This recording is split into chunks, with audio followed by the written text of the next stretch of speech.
All right, here we are. It is the night before Thanksgiving. Okay, and there's no Grinch, and there's nobody that's coming to steal your turkey. At least I don't think so.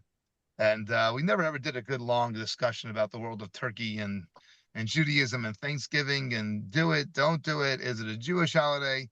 Obviously, the idea stems from Judaism. Obviously, we know that, right? Um, and it actually stems from this week's Torah portion. How'd you know? Unbelievable, right? Um, we have the name Yehuda, right? The fourth of the tribes to be born, right? We have Reuven, Shimon, Levi, and Yehuda. So Yehuda is the fourth child of Yaakov and Leah, and that's where she gives the expression of Yehuda, right? And that's where we get our name from. We are the Yehudim. We are the Jews, right? But we are the Judas. It comes from a language of Hoda, of thanks.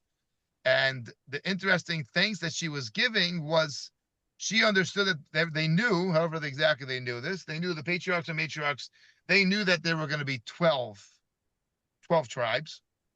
And Yaakov had 4 wives, right? He had Leah, Rachel, Bilhah, and Zilpah. Okay. 12 divided by 4 is 3. Very good. Very good. Right? So Leah understood, or they all understood, that perhaps each of them will have 3 children. And then, lo and behold, Leah has a 4th child. She went on to have 2 more. These boys' wise, she had more girls, perhaps. Had girls also. But her 4th child was a chance. Of course, she said thank you for the first 3 kids, but the 4th had a uniqueness to it because that was above and beyond of something that she was expecting or she didn't feel that she deserved, right? They knew about the 3, but she still was appreciating at least 3, right? But that 4th one was the step above. I think we were talking off air over here. We were talking about how Hashem gives us little kisses along the way, or hugs and kisses when we're in a tough spot. And we know that the relationship that Yaakov had with Leah, Yaakov had with his wife, each was very unique. The wife that he ultimately really was hoping for was Rachel. And then he got duped by his father-in-law. And then he ended up marrying Leah because Leah was the older sister, right? So you got to marry the older sister first. That's how they did it in their town. So you can't go ahead and skip and marry that younger sister. That's not appropriate. The older sister's got to get married first. So they pulled a trick, pulled the wool over Yaakov's eyes, and he ended up marrying Leah first. So Leah, in a certain sense, it's obviously a very complicated area of the Torah to understand the way that Yaakov, how that relationship worked. The Torah used some strong language between Yaakov and Leah, but that's not for now. Maybe for another time to understand relationships and how it worked with our patriarchs and matriarchs. But it seemed like Leah was not the loved one. Leah actually thought for a long time that she was going to marry Esav because she was going to marry the firstborn. Leah would marry Esav, and she knew Esav was a bad dude. And Rachel was going to marry Yaakov, the younger brother. That's what she thought. Okay, so here we have this beautiful idea of making sure to say thanks. Now, we think in life, really, and the reason why we want to make sure to say thanks, so it's become part of our name of Hakara Satova, being Makar Tova, recognizing the good that God gives us, is that we really don't deserve anything, right? Anything and everything that we have in our lives really is a gift. It's a gift from Hashem. It's a gift from God. And all too often we forget about it and we take it for granted. So the idea of Thanksgiving, the idea of waking up in the morning and saying Moda'ani, which we've discussed in past years, these are all really important. Saying blessings before we eat, saying blessings after we eat, appreciating all the great awesomeness that God gave us, right? God gives us, it's all a treat. It's all a gift. And, we have to make sure to stop and appreciate it. So that's just obviously the easy connection between Thanksgiving and the Torah portion and who we are as Jews. One of our traits is thankfulness. And it's something that we really need to work on because sometimes we really take things for granted, and definitely from a parenting standpoint. And I think really all of us have an inner child that we're all trying to parent and to mentor and to guide, right? This is something that we could work on and we should work on and make sure that we're being thankful and appreciating all the goodness that we have, even when it's hard to see it. So that's just one idea. Something I've been thinking about today a little bit, and I don't think I have Torah scholar backing for this, but I will do some research over the weekend, perhaps. And and see if we can develop something with this. So the Torah portion opens up with Yaakov running away. He's running to Haran. He's running to go. His parents told him, "Go to your uncle Lavan. You'll go get a wife from there." Okay. And it says the beginning of the portion opens up where he's running away and he comes to this special place and he decides that he needs to take a nap here. Very tired. He surrounds himself with 12 stones and he lays down. Whether it's to keep the rattlesnakes away or whatever it is exactly, but he put the stones around himself for the night. And he lays down and he has a very, very famous dream. This is the famous Jacob's ladder dream with the angels going up, right? Other ones coming down. He's leaving the land of Israel, going outside of Israel. He has different set of angels while you're in Israel, while you're outside of Israel, all kinds of amazing things to talk about. But one of the famous ideas that talks about is the verse says that he had stones that he placed around him. And then the stones had some sort of fight. I don't know exactly how this works. The angels of the stones, whatever it was, had an argument about which stone was Yaakov going to lie his head on. And they're quarreling about this, and what happens is they all turn into one big stone. The way you see this in the verses is the verse says that he put stones around him. And then it says, and he picked up the stone, right, from beneath his head. So it switches from plural to singular. So you have this concept of somehow magically, not magically, obviously, right? We break the world of nature. God makes all the stones become one because they all want to be under the head of Yaakov. They want to have this connection with this great person, Yaakov. Okay, what's the symbolism over here? So I haven't seen anybody say this, and I have to research this a little bit.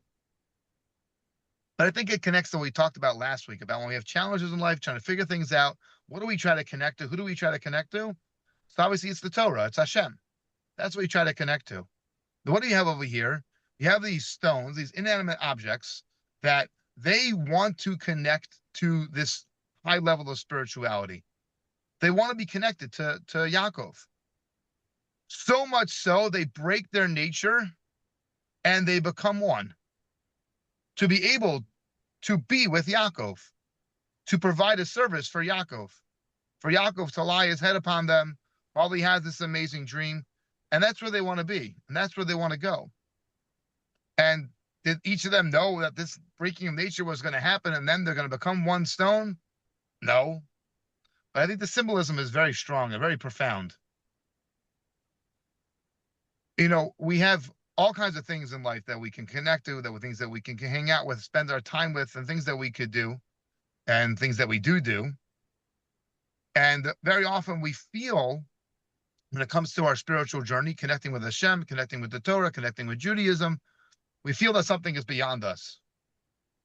I can't quite get there. And for every person, it's going to be on a different level as to, how they connect, what they connect to, what their challenges are, what the things are that they want to work on, what's beyond that, little bit beyond that they feel that they could do, they could accomplish, or that's just too much for me.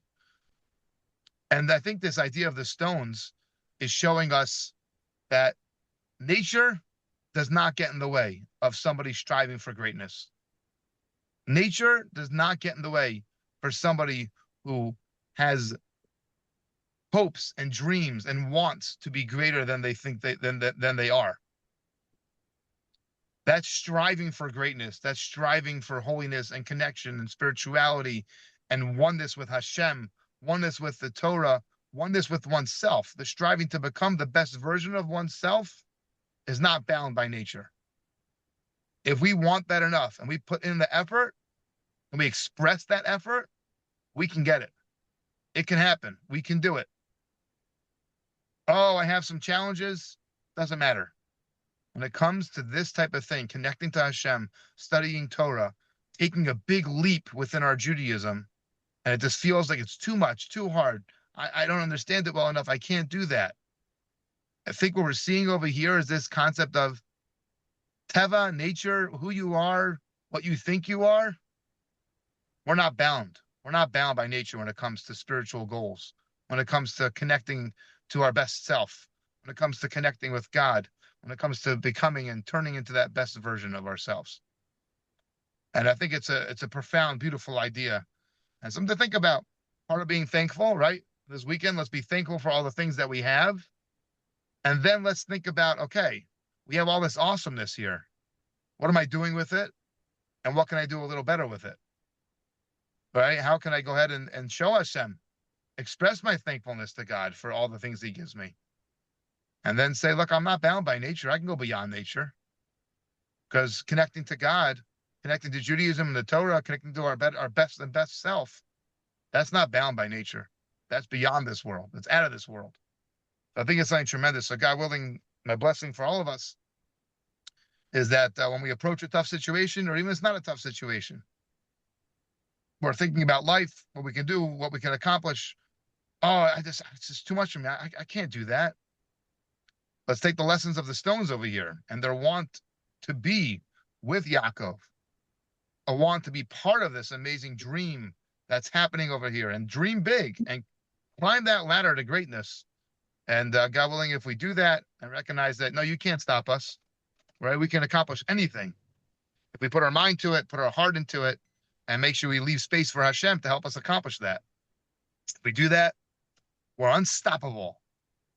So everyone should have an awesome Shabbos, an amazing holiday, and let's make sure we recognize all the goodness that we got going on, and just accomplish amazing things. Always. All right. You too. Absolutely. Fantastic. Everyone should have an amazing Shabbos, an amazing Thanksgiving. Turkey full or turkey-less. It's okay. It's all right. And it should be awesome.